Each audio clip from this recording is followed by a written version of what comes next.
교재 74페이지를 제가 읽겠습니다. 바울은 빌레몬에게 그의 믿음과 사랑으로 인해 성도들의 마음이 평안함을 얻게 되고 바울 자신도 기쁨과 위로를 받았음을 전합니다. 이어서 그 믿음과 사랑으로 오네시모를 상정과 종의 관계가 아닌 그리스도 안에서 형제로 영접하도록 요청합니다. 바울은 오네시모를 갇힌 중에서 낳은 아들이라고 말하며 빌레몬에게 자의로 오네시모를 용서하고 환영해 줄 것을 호소합니다. 바울은 자신의 호소에 대해서 빌레몬이 순종할 것을 확신하며 로마에 있는 여러 동역자들의 문안 인사를 전함으로써 편지를 마무리합니다. 사랑하는 여러분, 오늘 말씀은 한 통의 편지입니다. 그런데 이 편지는요, 단순한 편지가 아닙니다. 한 사람의 인생이 달린 편지입니다. 이 편지를 읽은 그리스도인 한 사람의 선택으로 누군가는 용서를 받을 수도 있고 또 죽을 수도 있습니다. 이 긴장 속에서 오늘 말씀이 시작되는데요. 그 긴장의 자리에서 복음의 은혜는 어떻게 나타날까요? 이 편지 속에 등장하는 사람들을 보겠습니다. 이 긴장의 중심에는 세 사람이 있는데요. 먼저는 주인인 빌레몬가요, 또 종인 오네시모가 등장합니다. 그리고 그 가운데 사도 바울이 등장하죠. 우리가 먼저 봐야 할 것은 주인과 종 빌레몬과 오네시모의 관계입니다. 이 관계가 어떻게 깨어졌을까요? 빌레몬서는 분명한 갈등에서 시작합니다. 빌레몬은 주인이었고 오네시모는 종이었습니다. 그런데 어느 날 오네시모가 그 관계를 끊어버립니다. 주인의 곁을 떠납니다. 더 나아가 주인에게 손해까지 끼친 것을 알 수 있는데요. 18절 말씀을 보면 바울이 빌레몬에게 이렇게 말합니다. 그가 만일 내게 불의를 하였거나 내게 빚진 것이 있으면 그것을 내 앞으로 계산하라. 이 말씀은 무엇을 의미합니까?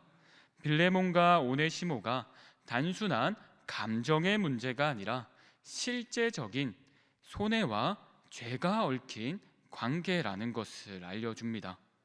그리고 당시 상황을 생각해 보면 이건 단순한 갈등이 아니라 생명이 걸린 문제였습니다. 이 당시 노예가 주인의 곁을 떠나게 되면 어떻게 해도 되었을까요? 잡아서 죽일 수 있었기 때문이죠. 그러니까 오네시모가 도망가는 순간 돌아올 수 없는 강을 건넌 것입니다. 그래서 오네시모는 그 주인의 시선을 피해 멀리 도망갑니다. 도망간 곳이 어디일까요? 바로 로마입니다. 그런데 이 당시 로마에는 누가 있었나요? 바울이 있었습니다. 하나님의 섭리일까요? 오네시모가 바울을 만나게 됩니다. 그리고 바울에게서 가르침을 받게 됩니다. 양육을 받습니다. 복음을 받아들이게 됩니다. 새 사람이 되는 것입니다. 이것을 바울은 10절 말씀을 통해서 알려주는데요. 바울은 오네시모를 이렇게 표현합니다. 갇힌 중에서 낳은 아들 오네시모. 그리고 11절 말씀을 보면 바울은 오네시모를 이렇게도 표현하고 있습니다. 그가 빌레몬에게 보내는 편지에서 표현하는데요. 그가 전에는 내게 무익하였으나 이제는 나와 내게 유익함으로 라고 말합니다. 사랑하는 여러분, 생각해보면 이야기는 여기서 끝나도 될 것 같습니다. 바울이 오네시모를 전도했고 복음을 전했습니다. 새 사람이 되었습니다. 그래서 오네시모는 그리스도인이 되었다라고 끝내도 될 것 같습니다. 그런데요, 여기서 바울은 끝내지 않습니다. 그를 변화시키는 것으로 끝내지 않습니다. 다시 그를 주인이 있는 곳으로 돌려보냅니다. 이 빌레몬서라는 편지를 가지고 간 사람이 오네시모라는 거죠. 그렇다면 바울은 왜 그를 다시 돌려보냈을까요? 복음은 관계를 회복시키는 방향으로 나아가기 때문입니다. 그렇기 때문에 내가 그리스도인이 되었다로 끝나는 것이 아니라 그리스도인으로서 내가 잘못된 관계가 있다면 그 받은 은혜를 생각하면서 그 받은 은혜를 나아가 전하고 또 용서를 구해야 된다면 용서를 구할 수 있어야 된다라는 거죠. 그렇다면 오네시모가 바울을 만나 그리스도인 새 사람이 된 사람이라면 오네시모의 주인인 빌레몬은 어떤 사람일까요? 우리 1절 말씀을 보면 바울은 빌레몬을 나의 사랑하는 동력자라고 표현합니다. 그리고 2절 말씀을 보면 자신의 집을 골로새 교회로 내어줄 만큼 믿음이 신실한 자였습니다. 바울은 이런 빌레몬의 사랑과 믿음을 칭찬하는데요. 우리 5절 말씀을 함께 읽도록 하겠습니다. 주 예수와 및 모든 성도에 대한 내 사랑과 믿음이 있음을 들음이니. 아멘. 여러분, 빌레몬은 어떤 사람인가요? 하나님을 사랑하는 사람인가 동시에 이웃을 사랑하는 사람입니다. 좀 더 나아가 말씀드리면 그는 하나님에 대한 믿음이 있었고 이웃을 사랑하는 사랑이 가득했습니다. 이것을 7절 말씀을 보면 알 수 있는데요. 우리 함께 읽겠습니다. 형제여, 성도들의 마음이 너로 말미암아 평안함을 얻었으니 내가 너의 사랑으로 많은 기쁨과 위로를 받았노라. 아멘. 7절의 말씀을 보면 빌레몬은 하나님을 사랑했고 하나님을 신뢰했고 이웃을 사랑했습니다. 그것을 주위의 이웃들이 느끼고 평안해했습니다. 그리고 이 소식을 들은 바울은 위로도 받았습니다. 빌레몬의 신앙을 한마디로 표현하면 균형 잡힌 신앙이었습니다. 사랑하는 여러분, 신앙은 한쪽으로 기울어지면 안 됩니다. 하나님만 사랑하고 사람을 외면하면요, 이기적인 신앙으로 흘러갑니다. 왜곡된 경건주의로 흐를 수 있습니다. 반면에 사람만 잘 대하고 하나님이 없는 신앙은요, 인본주의적인 윤리에 불과합니다. 둘 다 온전하지 않습니다. 진짜 성숙한 신앙은요, 하나님을 사랑하고 하나님을 신뢰해서 이웃을 사랑하는 것입니다. 이 두 가지가 함께 흐르는 삶이 진짜 그리스도인의 삶이라는 거죠. 사랑하는 여러분, 골로새 교회의 빌레몬과 같이 오늘 하루 하나님을 사랑하고 이웃에게 그 하나님께 받은 사랑을 전하는 여기에 모인 모두 되기를 주님의 이름으로 축복합니다. 여기서 첫 번째 기도 제목입니다. 하나님을 사랑하고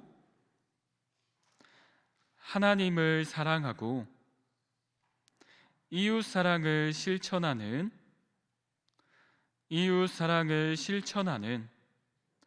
하루 되게 하소서입니다. 하나님을 사랑하고 이웃 사랑을 실천하는 하루 되게 하소서입니다.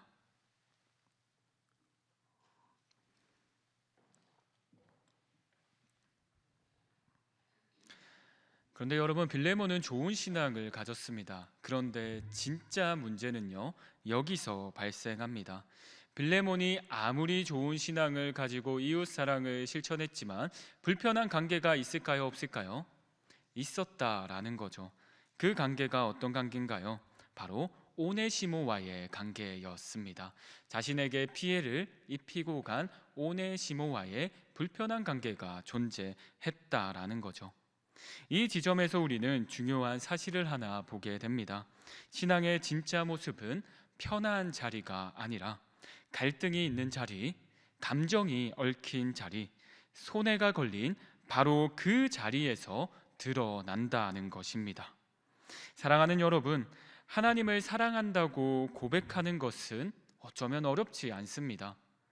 사람을 사랑하는 것도 평소에는 가능합니다.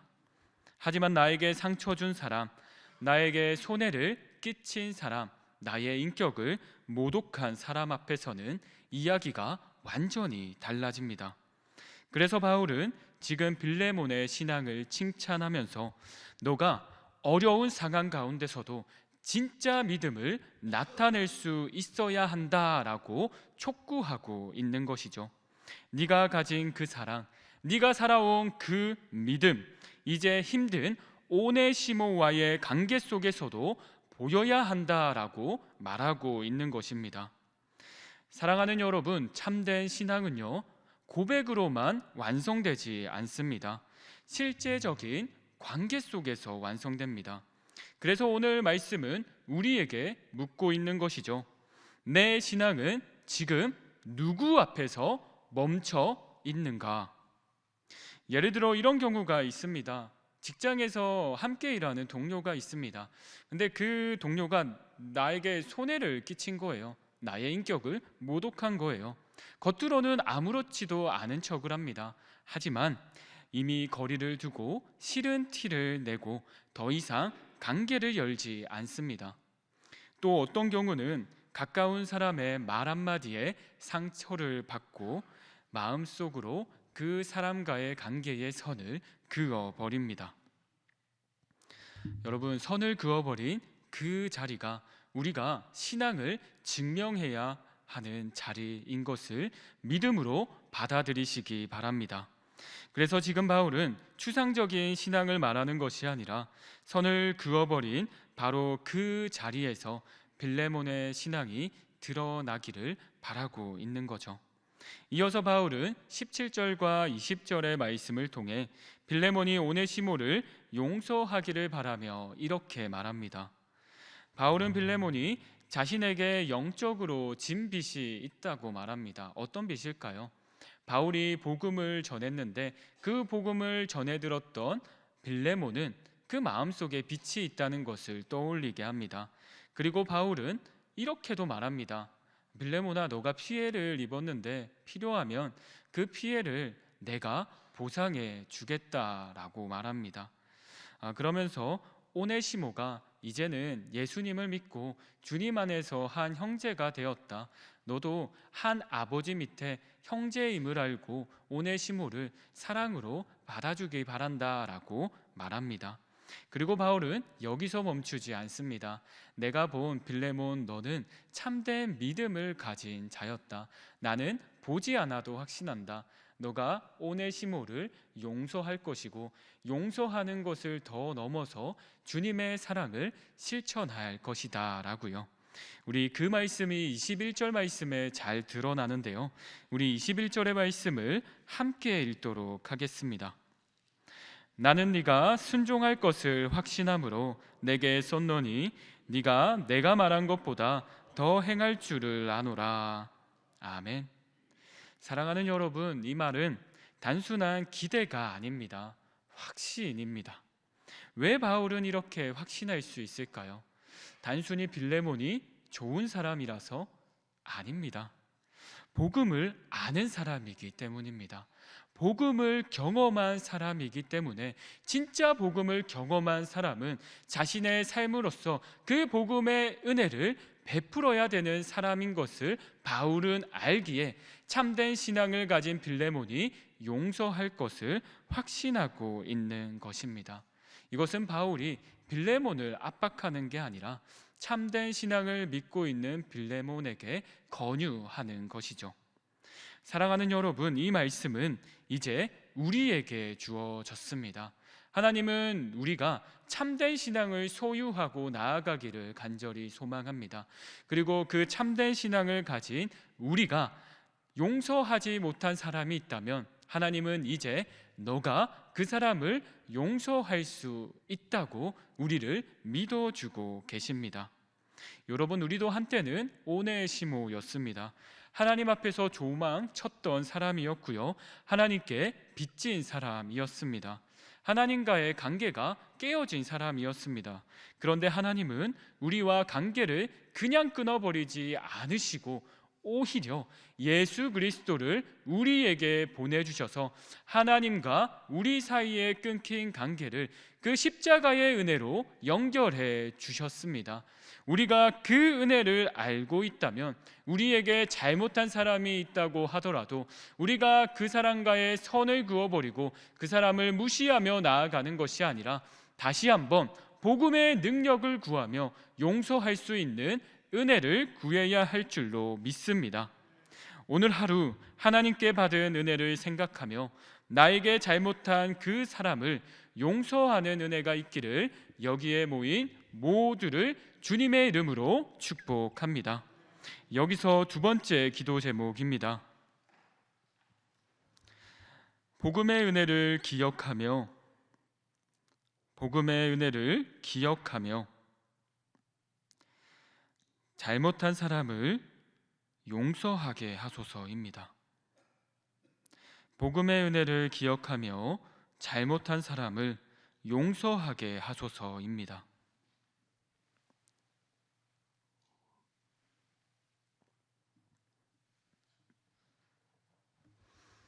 이어서 바울은 22절과 25절까지의 말씀을 통해 자신이 석방되면 빌레몬 집에 모인 성도들이 기도해 줬기 때문에 자신이 석방되었다라는 은혜를 나눕니다. 그리고 자신의 동력자들과 함께 문안 인사를 하고요, 축복 기도로 빌레몬서를 맺습니다. 여러분, 이 서신 이후에 이들의 관계는 어떻게 되었을까요? 성경에는 등장하진 않지만 초대교회 전승을 통해서 우리가 살펴볼 수 있는데요, 바울과 바나바가 있었던 수리아 안디옥 교회에 감독이었던 이그나티우스가 에베소 교회에 보낸 서신을 보면요, 오네시모가 에베소 교회에 감독으로 헌신하고 있다고 나옵니다. 이그나티우스의 서신에서 헌신적인 오네시모의 사역을 거듭 칭찬합니다. 그리고 오네시모가 주후 95년 도미티아누스 황제 때 박해가 굉장히 심했는데 그때 믿음을 지키다가 순교했다라고 전해집니다. 여러분, 우리는 이것을 볼 때 오네시모와 빌레몬이 화해를 했고 오네시모는 그리스도 안에서 귀한 사역을 감당했음을 알 수 있습니다. 여러분, 용서의 은혜가 이렇게 큽니다. 야, 내가 이렇게 큰 잘못을 했는데 어떻게 이 사람이 나를 용서해 줄 수 있지? 아, 저 사람이 교회를 다니는구나. 이것은 사람에게서 나오는 용서가 아니라 정말 하나님의 은혜가 아니고서는 이루 말할 수 없다라고 생각을 하게 될 것입니다. 이것은 믿는 사람에게도 동일하고요, 믿지 않는 사람에게도 동일합니다. 그리고 이 용서의 은혜를 받은 사람은 거저 받았기 때문에 감사함으로 그 은혜의 감사함을 그 빌레몬, 그 사람에게 직접 전할 수 있지만 하나님께 전하기 위해 부단히 애쓰면서 나아갈 것입니다. 거기에 대한 결과가 오늘의 오네시모가 아닐까요? 우리의 욕심을 내려놓고 우리의 분노를 내려놓고 우리가 누군가를 용서한다면 우리의 용서를 통해서 그 사람이 하나님 앞에 귀하게 쓰임 받을 줄로 믿습니다. 그리고 참된 신앙은 머리로만 아는 것이 아니라 삶으로 실천하는 것이기 때문에 오늘 하루 정말 용서하지 못한 사람이 있다면 용서할 수 있는 은혜가 여기에 모인 모두에게 임하기를 주님의 이름으로 축복합니다. 여기서 세 번째 기도 제목입니다. 나의 삶 속에서 하나님이 쓰시는 나만의 빌레몬서를 완성하게 하소서입니다. 나의 삶 속에서 하나님이 쓰시는 나만의 빌레몬서를 완성하게 하소서입니다. 이제 오늘의 말씀을 놓고 기도하겠습니다. 첫 번째 기도 제목은 하나님을 사랑하고 이웃사랑을 실천하는 하루 되게 하소서입니다. 두 번째 기도 제목은 복음의 은혜를 기억하며 잘못한 사람을 용서하게 하소서입니다. 세 번째 기도 제목은 나의 삶 속에서 하나님이 쓰시는 나만의 빌레몬서를 완성하게 하소서입니다. 이어서 위임 목사님의 선교 일정 가운데 영육간의 강건함을 위해서 기도해 주시기 바랍니다. 그리고 각자의 기도 제목을 가지고 충분히 기도하신 후에 삶의 자리로 돌아가시겠습니다. 우리 함께 기도하도록 하겠습니다. 주여 믿습니다. 주여 믿습니다. 주여 믿습니다.